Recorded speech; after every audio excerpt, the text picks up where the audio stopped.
Echt blij van jullie te zien en ook opgelucht. Ik had op een minimum berekend van 10 en een maximum van 30, misschien 40. En ik denk dat we dit aantal overschreden hebben. Dus ik vind het formidabel dat je de natuurelementen hebt gedoseerd. Om hier te komen luisteren naar iemand die je waarschijnlijk niet kent. En die ik tot voor 2 maanden ook niet kende. En ik ben daartoe uitgenodigd door iemand die ik ook niet kende. Die zei van, je moet die Andy Thomas een keer leren kennen. Want die weet heel veel. En dus zo heb ik eigenlijk tussen alle andere dingen in besloten om dat toch maar te organiseren. En jullie daar een uitnodiging voor te sturen. Ik ga heel kort toch een klein beetje reclame maken voor de eigen winkel, de Belfort Group, die je misschien kent. Het is een beweging die ongeveer 2 maanden actief is, zeer actief is. Jullie vinden daar wat informatie over. Ook over het komende symposium dat nu zondag doorgaat. Dit is nog een uitnodiging die de faculteit Biowetenschappen, het boerenkot, vermeldt. Maar dus Gerry, die de grote coördinator is, kan met mij getuigen dat we vorige week bij de decaan geroepen zijn en dat het daar niet mag doorgaan. Omdat de universiteit, die de grote verdediger moet zijn van de kritische vrije mening, zegt: we willen daar in perceptie niet mee geassocieerd worden. Mensen die ook op de heup krijgen van die chemtrails, die kunnen hier meewerken aan het gerechtelijk onderzoek dat lopende is. Ik wil je trouwens hier vanavond meedelen dat ik vandaag een belangrijke stap heb gezet.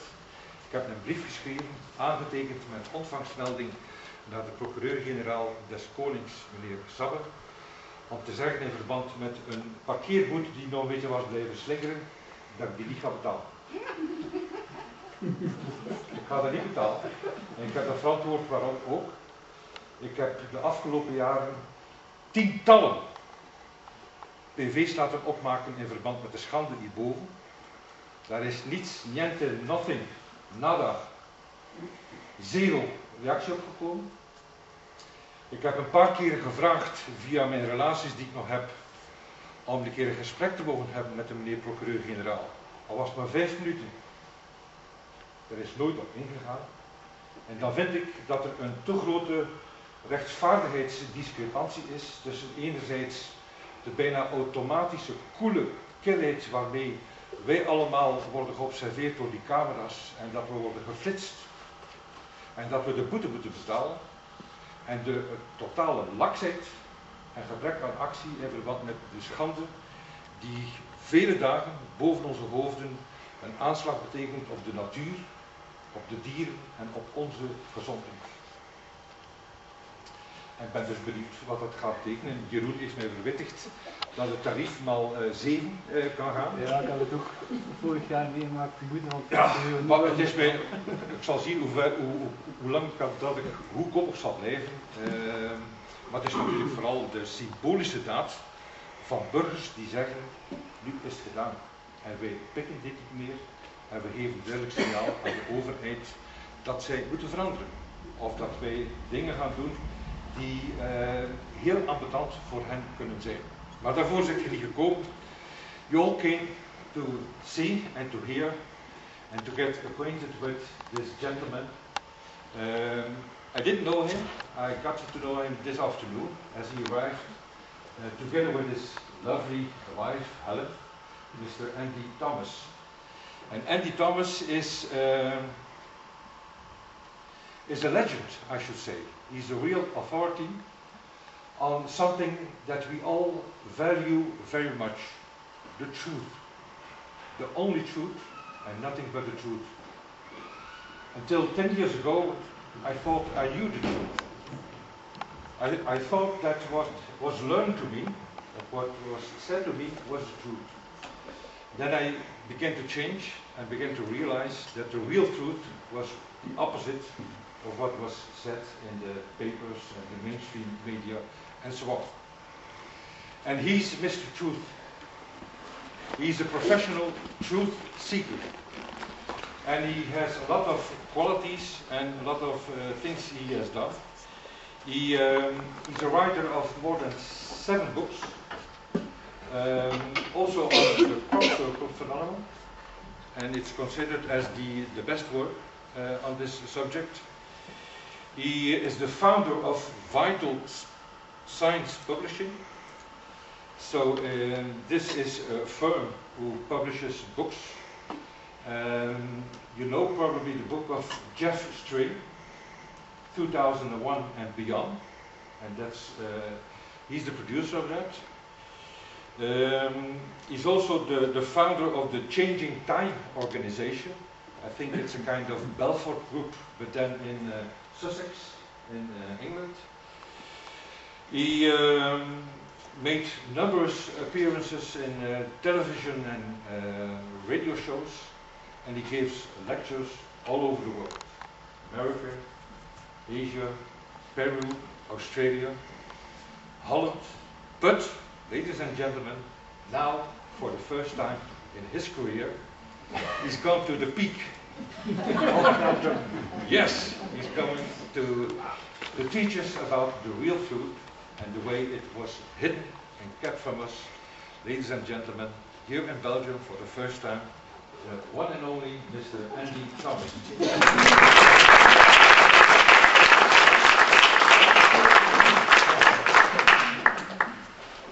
Well, good evening.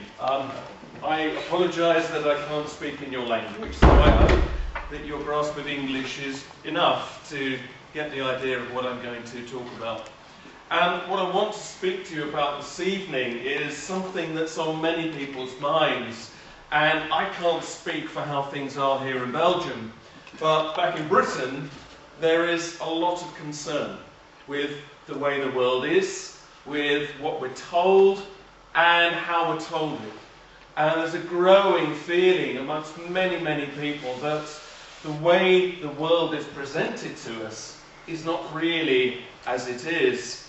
And what I want to do this evening is to share with you the big picture of what many people are beginning to piece together. Some people have a view of the world that is growing and replacing the old view of the world that we had, the one that we have been sold, the one that we have been fed. And it's impossible to cover every single subject in one evening.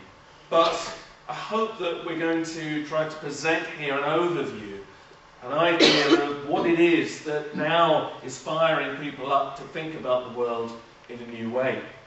So I've decided to start with a picture of the pyramids, not because we're going to say very much about Egypt tonight, but the pyramids are a very good example of something which we are told that we understand. There are, of course, many archaeological ideas about who built them, when they were built, why they were built. But the truth is, we don't really know. A lot of it is guessing, a lot of it is piecing together fragments of ancient knowledge and trying to hope that we're reaching the right conclusion. And what I find very interesting is that, of course, even the way that they were made, we have to really guess at. And when we see television programs, we will see pictures of people using giant ramps very often, hauling up these blocks and up these huge stone slopes, as big as the pyramids themselves. And this is still considered by many archaeologists to be how the pyramids were made. Now, I don't know how they were made, but the fact is, when archaeologists have tried to look beneath the sands around the pyramids, there is no evidence at all of these ramps. There's no archaeological remains of anything that would be that large and that substantial. So, in other words, we are guessing that that's how they were made. Now, more recently, somebody has said maybe inside ramps, internal ramps, may have been used. But even that is still a guess. So, I'm just saying this not because I have any answers to how the pyramids were made or why they were really made, but just to say that we live with these culturally, and yet we do not really understand them. And there's lots of things in the world like this that we tell ourselves must be explained, but in reality are not. Now, Peter mentioned at the beginning that I spent many years looking into things like crop circles. And I'll show you some crop circles in a minute, but before I do, I'm just going to share a quote with you, which is a valuable quote. This is Thomas Paine, an old revolutionary of the 18th century. And he once said this.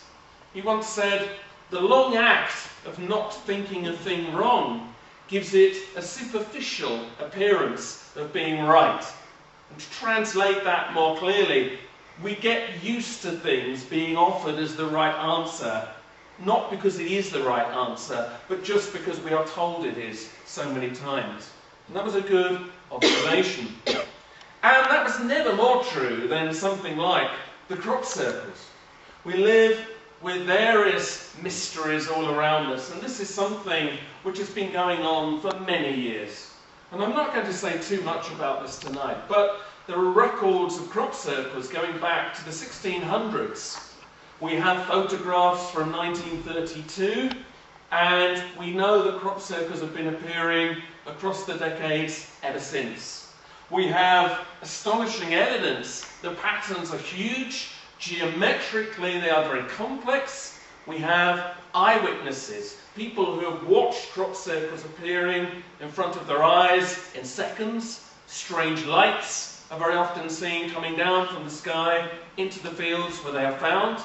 There are changes, biological anomalies occurring within the circle-affected plants that nobody has yet managed to explain, and they have never been replicated in any man-made crop circle. And yet, we are told again and again in the newspapers and on the television that all crop circles are man-made, that they're all a hoax made by people as a joke. Now, some are, but we know there have been man-made crop circles. But to say that that explains the whole phenomenon is really to ignore the evidence. And when you look at the totality of the evidence for this phenomenon, you begin to realize there is something going on that needs a better explanation. But again, we are told to believe they are all made by people. And in fact, there's been such a concerted effort to try to make us believe they are all made by people that it actually begins to look a little bit suspicious after a while. But I'm not going to say too much about these, other than to say that every night of every summer, something like this is appearing somewhere in the world. And yet what we do is pretend it's not happening. Most people don't want to talk about it, they don't want to look at them, because the questions that they raise are a little bit disturbing for people that want the world to be cosy and easy. And this, of course, begins to make people ask questions about the whole nature of the world that they live in. But there's lots of other things going on that equally are mysterious, that we still like to pretend are not. One of the things that I think has not received the coverage it deserves is the phenomenon of ghosts. And so many people witness ghosts that it's extraordinary how many sightings there have been. Is there anybody here tonight that has seen or believes they may have seen a ghost? Yeah, 2 or 3 hands. Well, sometimes you can ask that of an audience and half the hands will go up, because there are so many sightings. And what is interesting is, very often, different people will see the same thing at different times, but in the same place. So it cannot all just be one person's imagination. Often these people did not know that anybody else had seen this same ghost in the same place. And yet, we are told, despite all the evidence, again and again, that ghosts do not exist. And you will always have on the television and on the radio intellectuals who will come and be very patronising, very condescending, and talk to us all like we're children, to say there is no such thing as ghosts. Even though there is clearly evidence that something is going on. Whether these are spirits trapped between worlds,